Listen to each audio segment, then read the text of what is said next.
Good evening, everyone. Thank you so much for joining us for a Poison Pen Press get-together.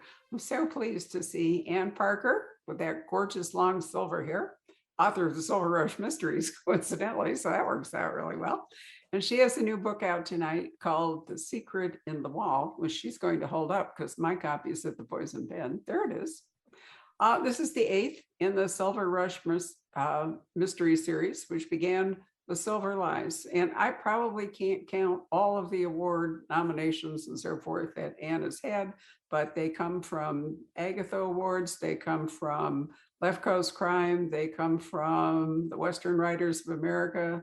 There's a Willa Cather Award involved in all this. If I remember, I have some plaques somewhere ill-deserved by me that say, thank you for editing these books or something. But anyway, it's much acclaimed series and started in Leadville, Colorado, and then, as we'll discuss, shifted to San Francisco, where The Secret in the Wall takes place. And this is the third book that is in San Francisco, right?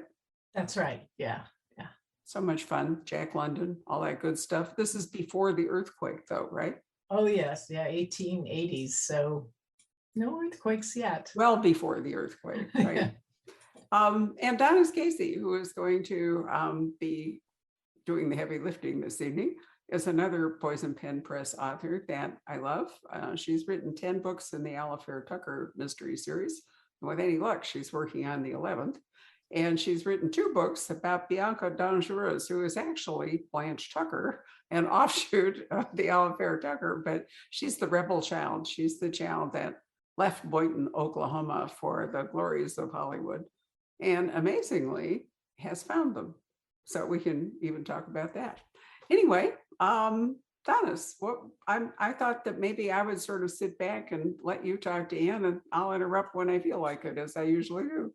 Well, I just thought this was quite a wonderful book. The whole series is quite wonderful because Inez Stannert, your protagonist character, is such an original and interesting person, and she's so identifiable and somebody that you want to be, because she's somebody who's taken her own life in her hands and makes her own way in the world. And this the way that you've divided this series up, basically it's in 2 parts. It seems to me like the Leadville part with Inez, and now she's moved out to San Francisco, and you've just sort of like given the whole series a shot, and it's just added a lot of pizzazz to the whole story, and she's just sort of reinvented herself. And a couple of the things that I really like about her is she's sort of become a venture capitalist in a way, and that she's making small business loans to women. And I thought that was just a wonderful idea that you came up with. And how did you manage to come up with that idea? Did you have the fact, let me ask this too. Did you have in mind the whole series that you were going to be in 2 parts? Oh, or did she just? No, actually, I can step in and say, no, it was the subject of some debate with Ann and myself.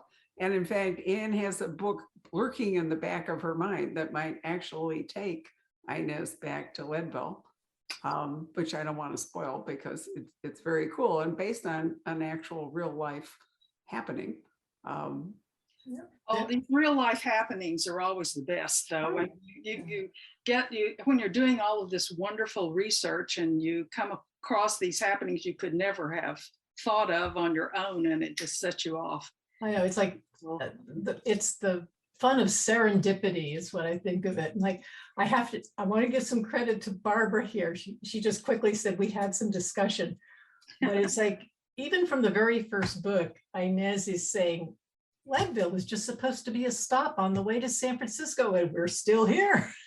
And when I got to the end of the 5th book, which was What Gold Buys, I mean, I was writing the end, the draft, and Inez said she was leaving for San Francisco. And I went, wait, no, you can't do it.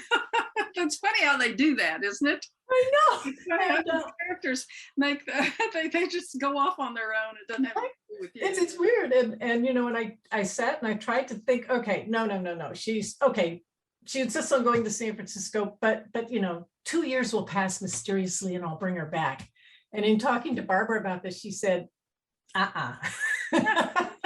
you sent her to San Francisco. You need to have her in San Francisco and show us her there. Mhm. Okay, I listened to my editor, you know. Let me just add too that, you know, you change the game when the little girl comes into play. And I don't see that you could credibly, this is part of my thinking anyway, that you could credibly have Inez continue to run a saloon, you know, in a really, I mean, she herself was not, well, she had a lover, but I wouldn't call her bawdy or slutty or anything. I mean, she was a businesswoman and a saloon keeper. She also has divorced her husband by the time we get to What Gold Buy. And she's acquired this girl that's going to be a ward. And I don't think it was going to play for her to continue to be the saloon keeper. So, Yeah. you know, moving to San Francisco, don't you think, Anne, was in part because of the little girl? Yeah, I think so. And you know, and it was a surprise to me too when Antonia, who showed up in What Gold Buys again, that sort of was a pivotal book. Right. And suddenly she was there to stay. And that was, I don't, you know, I don't know about you, Casey, if you, or Donis, Casey, what? That's all right. People do that all the time. If you kind of knew the whole arc, you know, for your first series, at least as far as it's gone so far, or if things No, just I happened. had an idea for an arc. It didn't turn out that way, of course. Yes. Yeah. But with my first series, I had to have an idea of how I was going to get a woman with 10 children, what on earth was going to give her, what on earth is going to make her try and solve mysteries, because it's not like she's looking for something to do. So I had to have an idea of what the children were all going to get into problems. So I had that arc in mind. That would be, you know, each book would concentrate on a child, and that I would go forward 1 year at a time. You said the cat was going to show up. Yes, I'm sorry. She was sleeping, and I thought she would behave. We'll just kind of ignore her, and It's fine. it's just, Well, you know, the things of doing these events at home. No, Antonia, though, you know, I don't know about, she didn't have the world's greatest life in Leadville either, with her mother murdered and everything. So I would think that Inez is going to want to keep her in a place that she has much more opportunities and a much better chance for a better life there. So I like the San Francisco. It's very interesting, the picture you paint of San Francisco, and I like that music store and Mr. He and it was really good. You had one scene in this new book, The Secret of the Wall, that I really loved. It's where she has a weekly card game, a weekly poker game, penny ante poker game with business associates and people that she knows around, all men. And this one scene finally, and so, you know, they only play for pennies. So, but she's a professional gambler. And so in the end, on this one particular scene, they're running over time, and she doesn't want to spend so much time playing this penny ante game. So she busts out the skills. Yeah. You're right. Yeah. She cleans them all out. And I thought that was just a wonderful scene, and so like her too. So the thing is just full of wonderful scenes. And I love your language too. Very skillful with your use of language, and it fits the era, and it's quite poetic and quite pretty. I often find myself getting lost in the language. I have a great feeling and love of language and beautiful writing, and this is just full of it. Oh, well, thank you. That's wonderful, because I do, you know, when I read books, I'm always looking for the music in the language. Yes, absolutely. Me too. Absolutely. Yeah. That's why I like to read too. Yeah. That's So back to San Francisco, one of the things that, you know, you could do in the 1880s that you can't do today very easily is you can reinvent yourself. So Inez, with this child in tow, instead of showing up as the divorced saloon keeper with this little kid whose mother was murdered, can show up as a respectable widow or whatever it is. Yeah. With this little girl, the difficulty that I have with this a little bit, Anne, though I have to say, is that Inez has a child of her own that we know she sent back to her sister to raise back Mhm. in Pennsylvania, was it? Well, New York. New Yeah. York. Okay, back east anyway. Yeah. And so I'm not, are you planning to do something with this little boy now that she's in San Francisco, or are we just going to sort of leave him to grow up with his stable family in the East? We are going to leave him to grow up with his stable family in the East. Now, if I should live so long, I would love to write something where the little boy is grown and he learns the truth about his parentage. And we have Antonia there, who's also grown. I mean, that would be fun to explore. I could have a lot of fun with that. But at this point, I mean, her son is set. He's with doting grandparents who tossed Inez out on her ear, but they're going to welcome the grandson back. And it's a wealthy family, and they're just really going to take care of him in a way that Inez can't. It was not unheard of. Donis, you probably heard this too, that families would leave children with relatives that were better off in stable situations when they headed west. Jane Austen, come on, that's what actually happened, to one of Jane Austen's brothers. We were talking to Francine about that. Edwin Austen Lee wound up being adopted by wealthy parents, which really helped out. So it's a real life thing. Does the boy think that his aunt is his mother? I'm a little hazy on this. Does he realizes that he has a mother, but she's just not there? Is that it? Actually, okay. The last time Inez saw him, he was 2, and she actually got to see him, and that was when she realized her son was really better off with Inez's sister and sister's husband and all that. And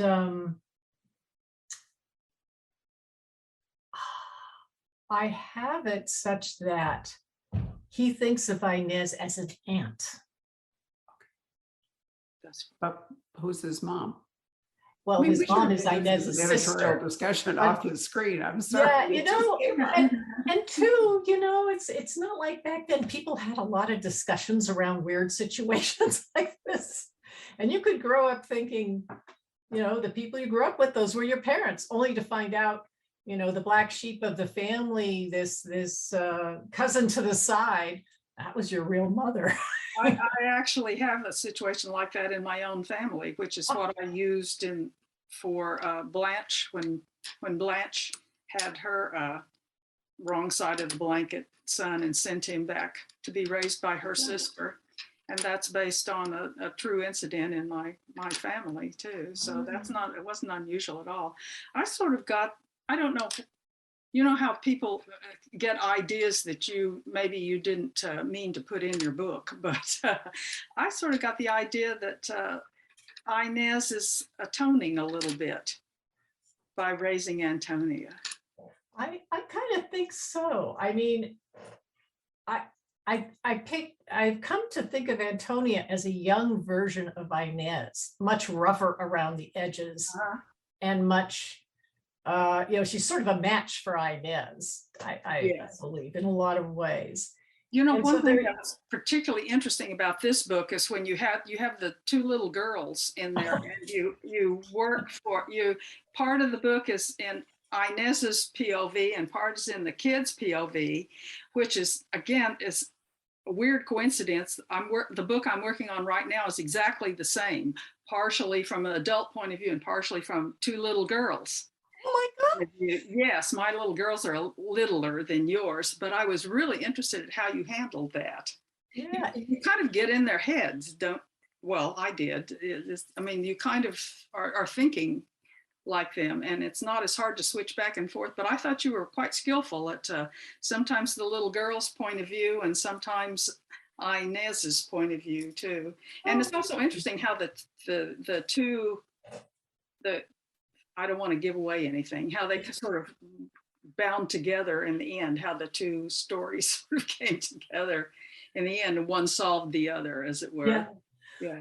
Well, that was very good. Yeah. certainly in trying to, bring the plot together at the end. I knew that I had to bring them together. Yeah. Rewriting always helps, Did you have fun writing from the little girl's point of view? Oh, it was a Did you find blast. it difficult or what? This was my pandemic yearbook. The majority of the writing was during 2020. Mm-hmm.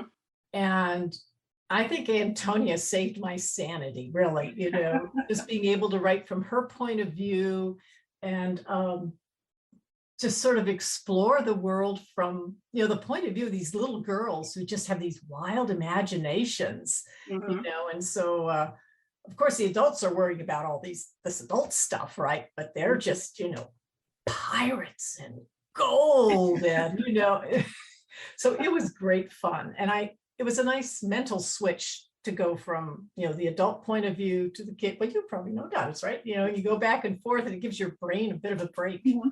In a way, you create the language, you form the language, it's got to be different. So Mm-hmm. it was fun. I'm really hoping people enjoy, reading from those two points of view. Yeah. I'm sure they will. It'd be a good idea if you'd give us just a little plot synopsis before, so people are going to be lost here if we don't do that. I suppose that's true. Yeah. Okay. Well, as you like to say, and as I agree with it, Inez is sort of a venture capitalist in the 19th century. And, she's actually, there were women like this who made loans to other women, small business loans, and went in partnership with them when they needed funds and some help. And so Inez forms a partnership with Moira Kraus, who runs a boarding house. And Moira runs this boarding house that is adjoined to an empty house next door. So there are two houses like like townhouses or something, right? Where they have sort of a common wall. And Moira has been wanting to buy this other house for a long time, and it just hasn't happened. But finally she gets a chance and she goes to Inez. Inez agrees to form a business relationship with her. She finds Moira very determined and very organized and thinks, oh, this is going to work out well. So they arrange to buy the other house, the two of them. And then Moira wants a little ceremony. They're going to break the wall so that there could be a pass through between the two buildings. Very nice. Then you can just double your business here and you've got two kitchens and all this sort of thing. Well, they break the wall and it happens in the first chapter, so it's not like it's a big spoiler. And a body falls out, and with it is a bag of gold coins. And then a glass eye pops out and rolls across the floor. I had such fun writing that scene. And that's how it starts. And then the question is, who is this person who falls out of the wall? There's not much left of them besides some ragged clothes and, sort of bones and the eye. And the gold, everyone's kind of fixated on the gold. Who does it really belong to? Inez would like to keep it. It should be hers and Moira's. And the police sort of go, well, no, maybe we need to keep it, we need to take it in just until we figure all this out. And they don't trust the police. And so there's all this sort of thing going on. But for Antonia, who's been reading Treasure Island, which came out in serial form at this point, all she can think of is, skeleton, bones, fake eye, gold. It's got to be pirates. And and so that's. I thought the fake eye was a great idea. Was that just because they couldn't? It's an identifier. They couldn't find out who he was by DNA back in 1882 or anything like that. That's right. Yeah, and actually, it was based on the initial spark for the story. Do you want me to talk about that just a little bit? Because it's fascinating. I read this article back in like 2016. So, you know, it's like most writers, things go in and they kind of rumble around in the back of your mind. But they were doing some foundational work in an old home, not that old though, in San Francisco. And they dug up a casket of a little girl from the 19th century, this ornate Victorian casket, and had a glass window, and you could see the girl. She was perfectly preserved with long blonde hair. She had a rose, was dressed in all this white, and it was like, what was she doing in the ground under this house that had been there for a while? And who was it? What were the circumstances? Only, of course, nowadays they have DNA and all that. So they were able to eventually solve the mystery of who this young girl was. And even, you know, one of the descendants off to the side of the family supplied some DNA, and they said, yep, it's your great aunt or something.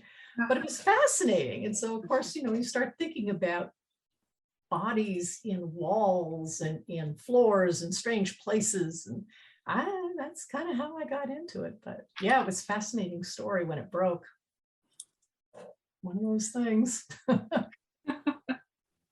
I always wondered, I wondered when I first saw that, I thought about these TV shows you see nowadays about house flippers and somebody going in to demolish the wall and a body falls out. You know, they're always finding things behind the wall. Yep. The secrets in the walls. Desiccated body falling out of the wall.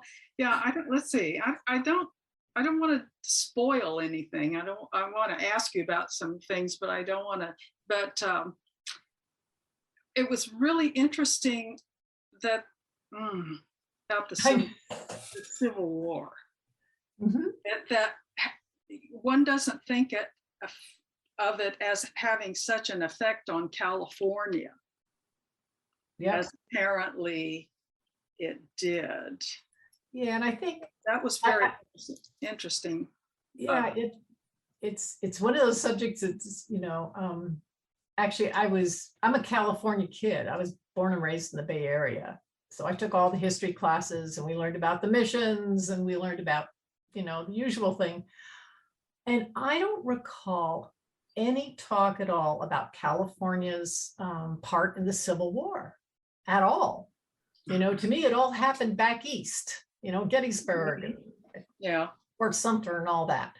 So I was fascinated when I started digging into it. I mean, I can mention a couple of things without spoilers, I think, but there was a large contingent of Confederate sympathizers in California, particularly in Southern California, as it turns out. And there was even an organization, doesn't show up in my book, so it's not a big deal, but it was called the Knights of the Golden Circle. And they wanted to have California secede from the Union. And they worked pretty hard at that. And they were behind the scenes, you know, trying to kind of cause trouble during the Civil War. I mean, it's fascinating. I had no idea. So I got a little history lesson while I was putting the story together. We have together. a Civil War battleground here in Arizona between Phoenix and Tucson at Picacho Peak. And I remember how surprised I was the first time we drove down 10 south towards Tucson. And here's this whole Civil War battlefield. And I didn't think the war had come this far west. Yeah. But it did. And of course, California, because of support, you know, there could be shipping connections to the Confederacy. Right. There was no Panama Canal, but they could go around the Horn, or they could, you know, pack across Central America, whichever it was. But I think any shipping port was affected during the Civil War because there were blockades. There were all kinds of things that went on with the southern ports. Oh, yeah. You sort of implied that the Southern sympathizers weren't very popular. Oh my gosh. No, they weren't. It was, I read an article, one of those journal articles from somewhere, that about 20% of the California's population leaned to the Confederates. That's more than I would have thought, actually. Quite a bit, yeah. And in San Francisco, I remember reading this too, and now I'm looking to the side as I try to dredge it up from my mind, but there was a point at which it was almost like a witch hunt. You know, if you didn't like the guy next door, you know, maybe he was, you're a baker and he's a baker, and, you know, you want to drive him out of business, you just spread the rumor that he's a Confederate sympathizer. Boy, everything old is new again, isn't it? There you No, go. I'll You know, say. and they throw them in on Alcatraz. That was where they put the Southern sympathizers during the Civil War. And Oh, how so there interesting. was a sort of a witch hunt going on in San Francisco itself. Yeah. Well, you do have stuff going on in Alcatraz too, which I thought was quite fascinating. Have you Yeah. actually been to Alcatraz, Anne? Have you toured it now that you can do that?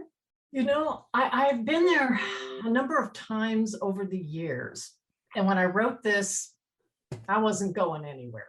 I was like the prisoner in the wall. I was just stuck in this room. And I have not been to Alcatraz since things have started to open up. I mean, now things are looking better. So I'm thinking, oh, I would love to go back.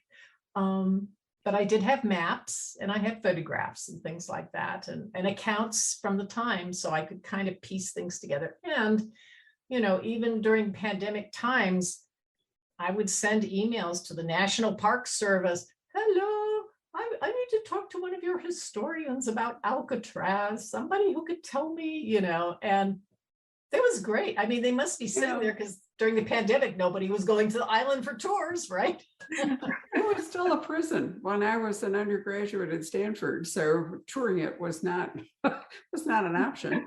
And you know, I've sailed around it because you know there are kind of tourist cruises around San Francisco Bay and so forth. But I'm trying to think if we've ever.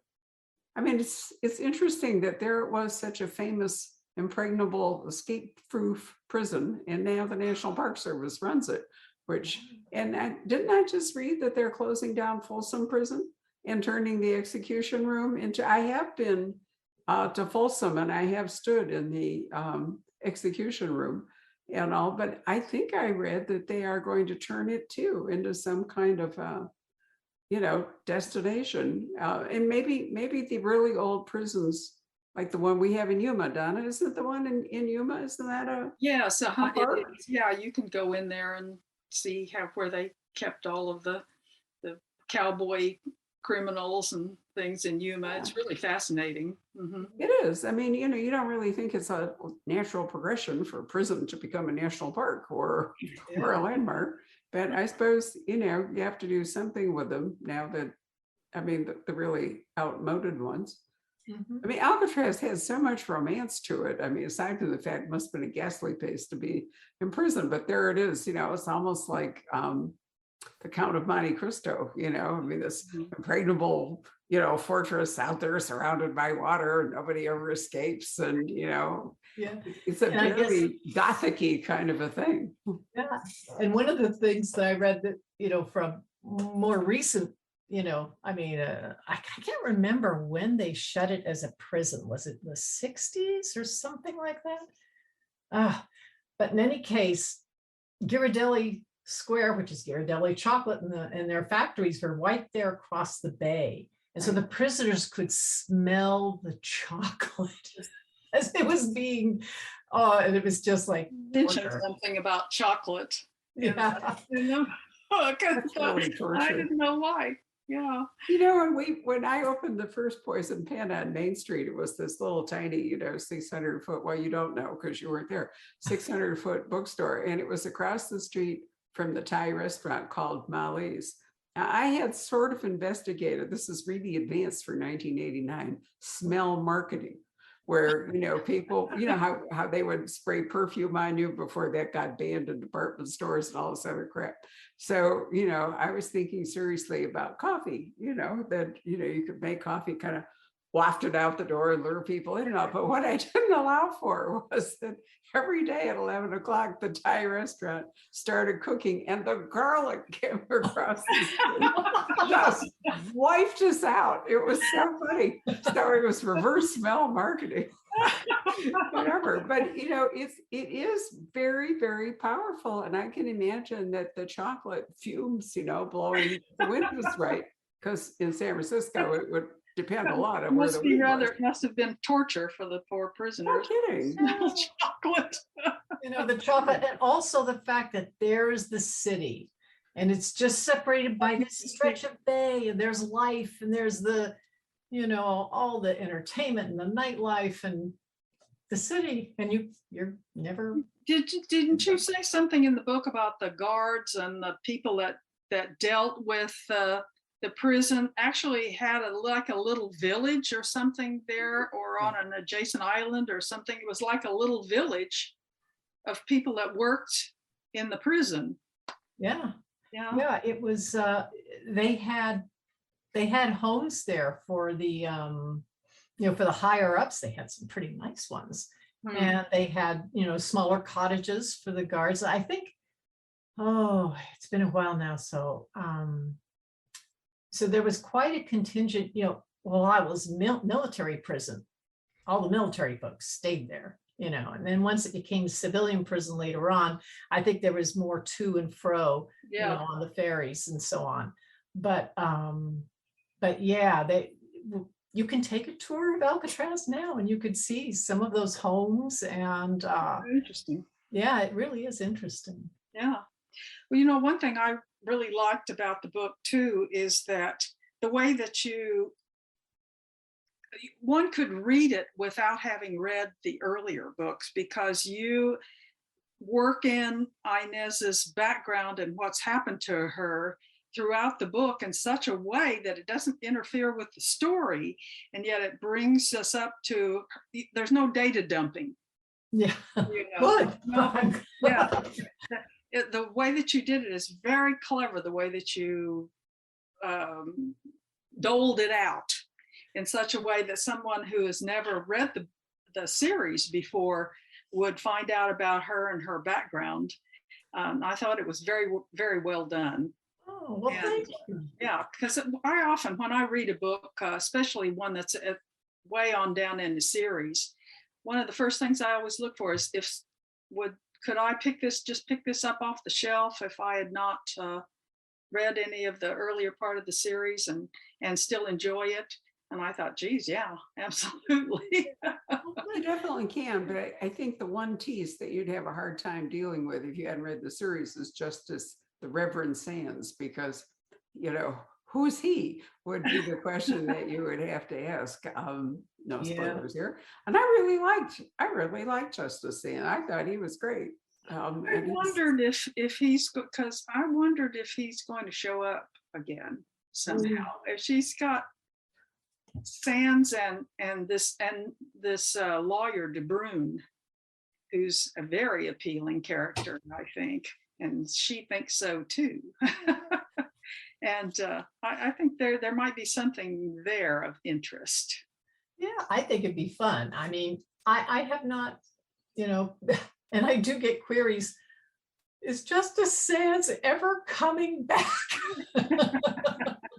You know, what have you is sort of the what have you done type of sometimes. Just that a lot, yeah. Yeah, you know, and it's again, should I live so long? You know, I have plans, you know, and how much time has progressed between the time she has left Leadville and this book? I mean, it's 3 books, but you know, you can write a book. The great thing about historicals is you can start a new book like the day after the last one ended. You don't have all this real-time stuff to deal with. But she really hasn't been in San Francisco very long. No. Not that terribly long. Yeah, I'm trying to think. The first one, it's like a couple I know of the years, second one takes place over Christmas, and the other one backs up. So it's been about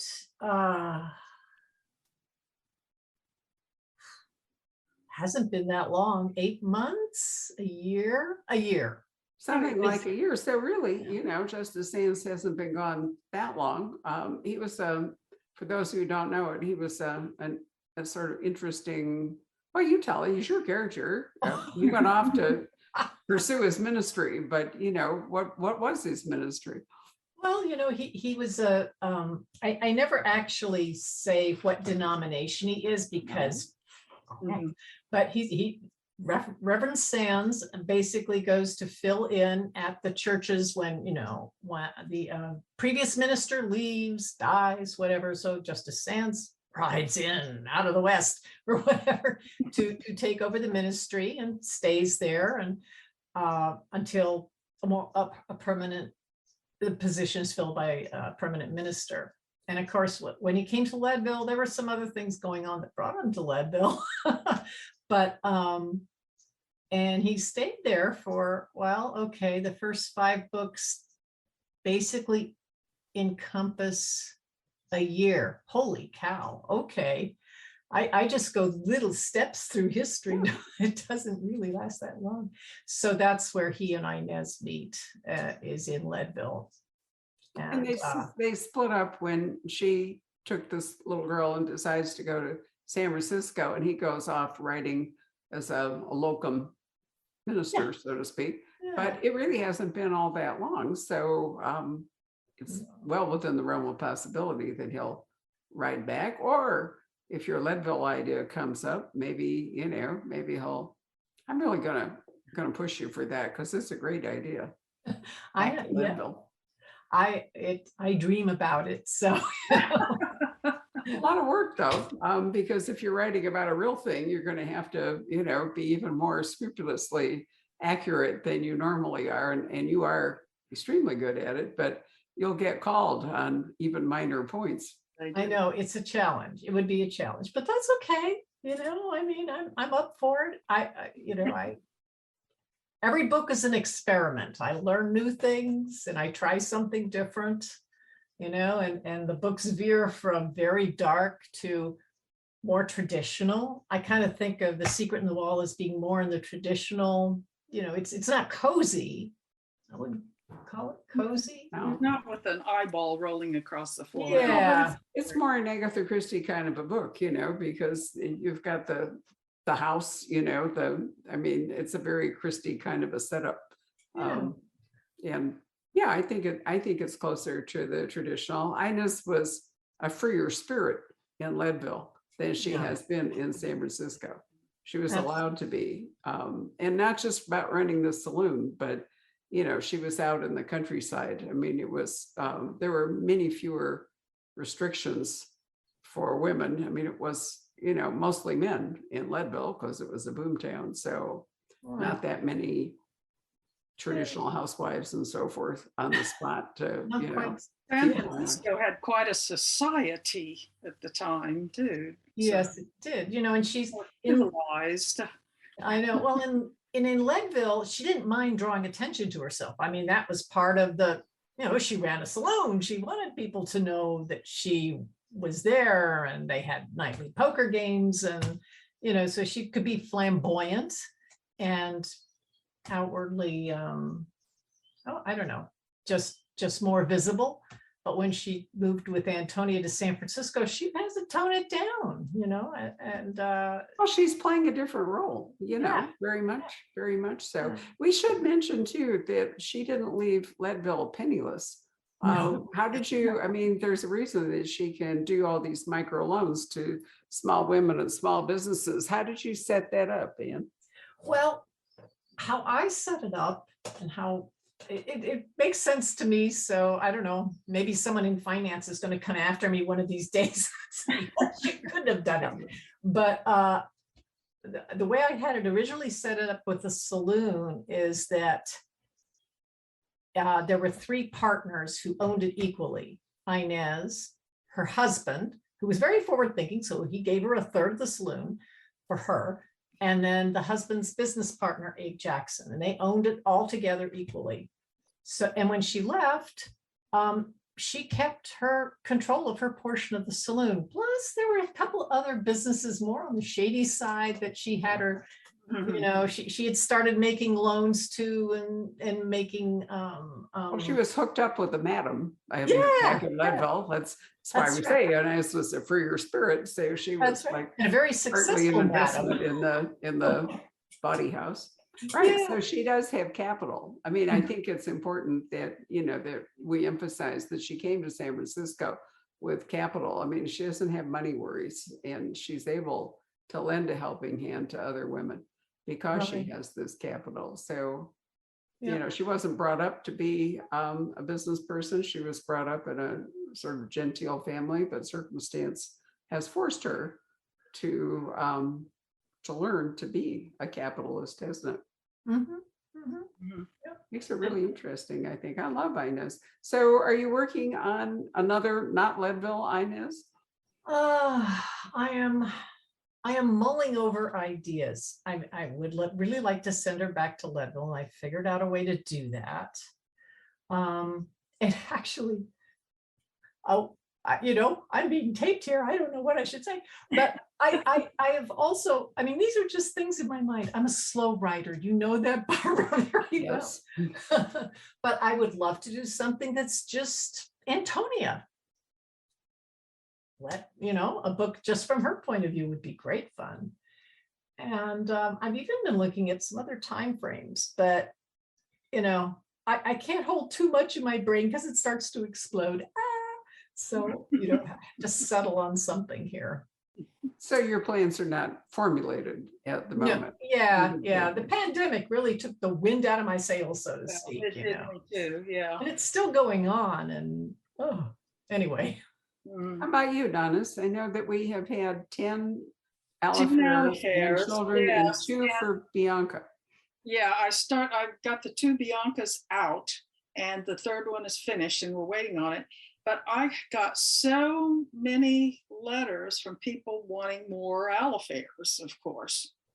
And so I go for, I'm not like Anne in that one starts right after the other. I went forward 1 year at a time. So I started in 1912 and went forward 1 year at a time. And now I've reached 1921.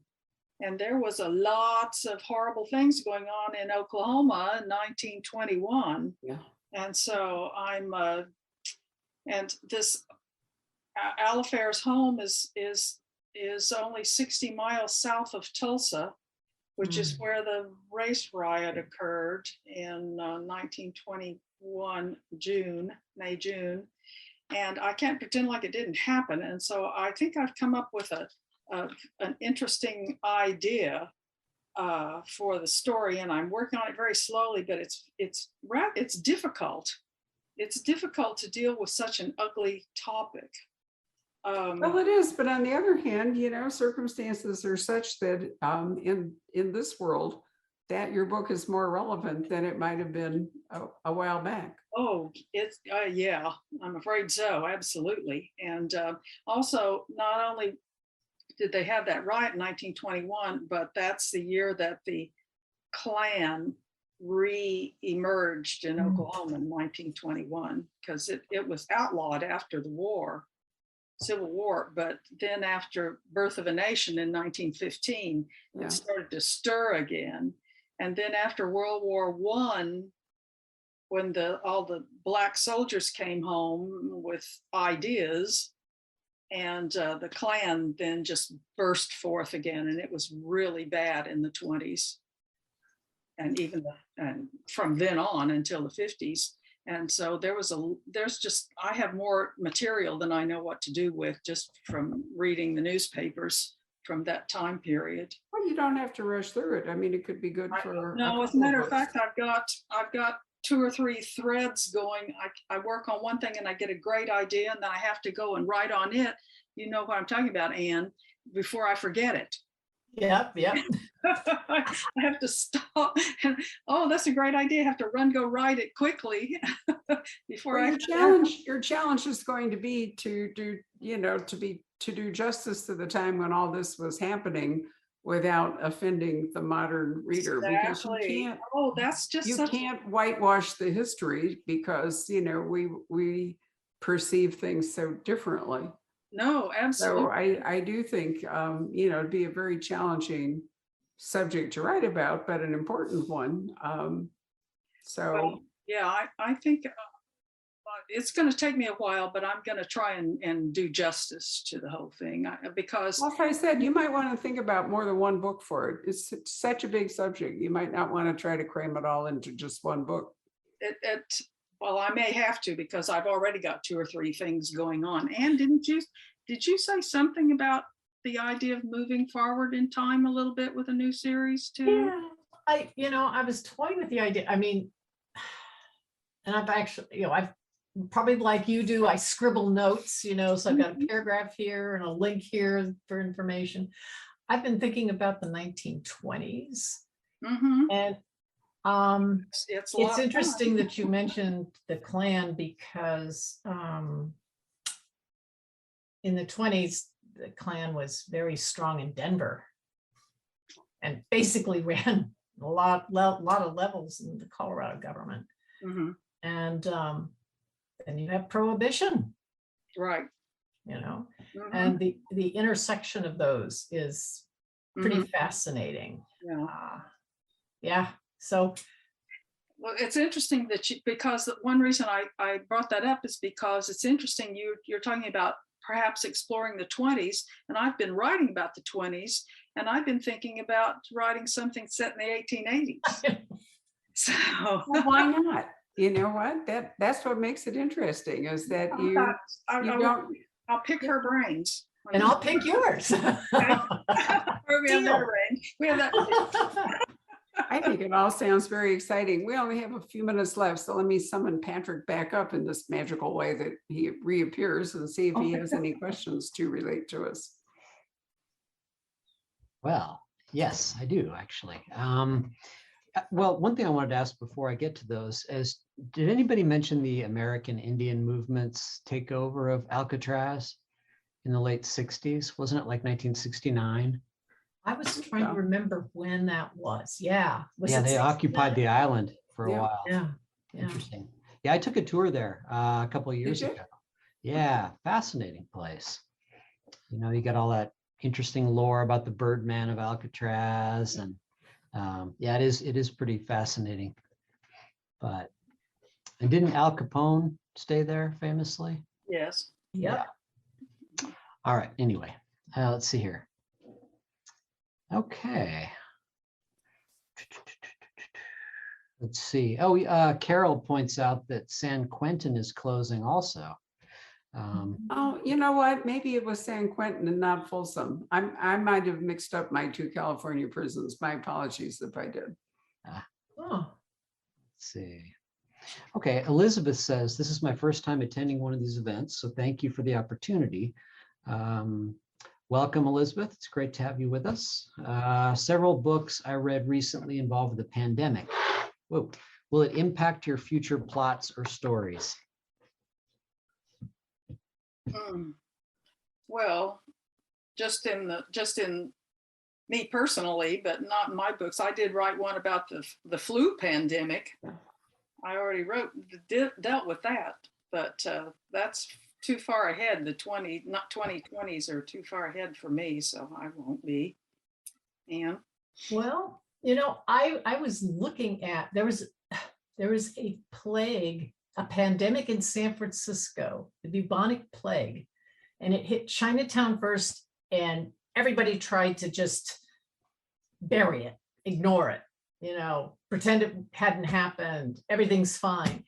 And that I thought would be fascinating.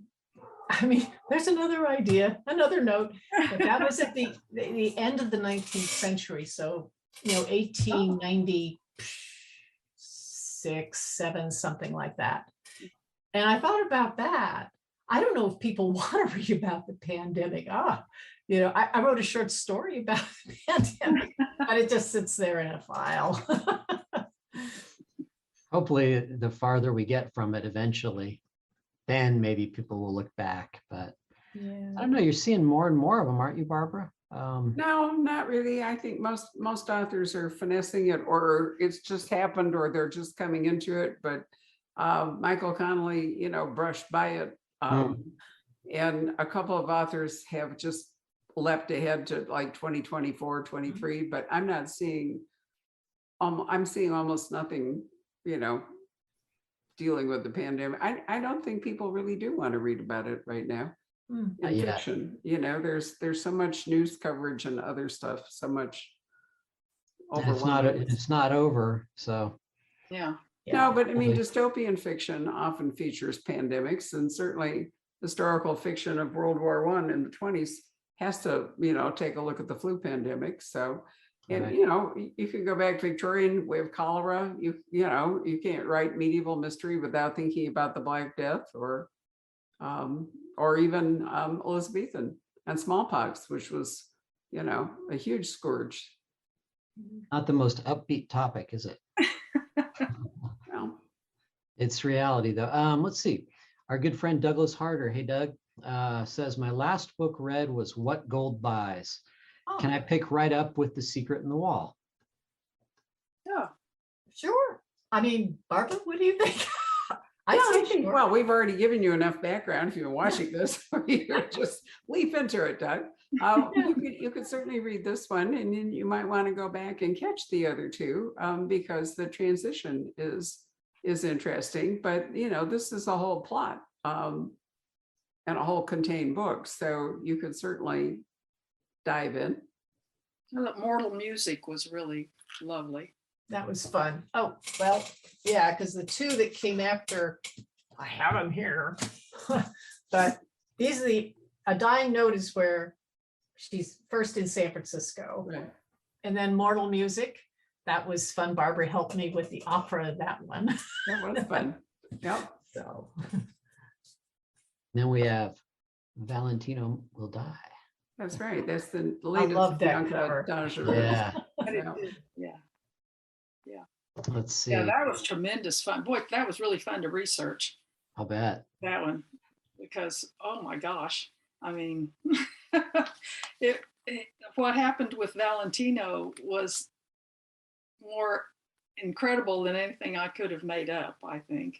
I mean, he was really the first big superstar, I think, like a big heartthrob sort of thing. And when he died, people killed themselves. It was just incredible. And it came out within days after he died.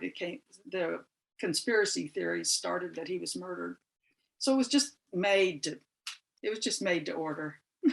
And then the mourner that would appear every year at his grave, right? With the lady in, yes, with the red rose. Yeah, Lady in black.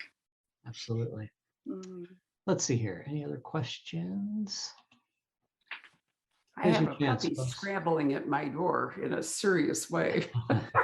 Yeah, I don't So- see any more actual questions. All right. Well, ladies, it's really been wonderful to reconnect with both of you, and felicitations on publication of The Secret in the Wall. And Donis, Valentino Will Die. We do have signed book plates that arrived from Anne today for The Secret in the Wall. So if you order one, you will get one. And we can really recommend the whole series, both of these authors, whole series. If you're looking for some distraction, just as Omicron fades, war comes on. So, reading the paper is not ideal.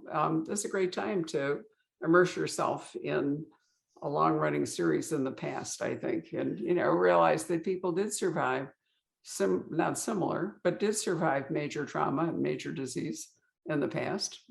It's kind of a hopeful note, I guess, that we can all move forward with. So grand to see you all. Thank you all for joining us this evening. Good night. Hello. We hope you're enjoying our programs and podcasts with authors. We'd like to expand them, and your help would be appreciated. Please make a donation at poisonedpenfoundation.org. 100% of the proceeds will go to help connect authors with readers in this difficult time. Thank you.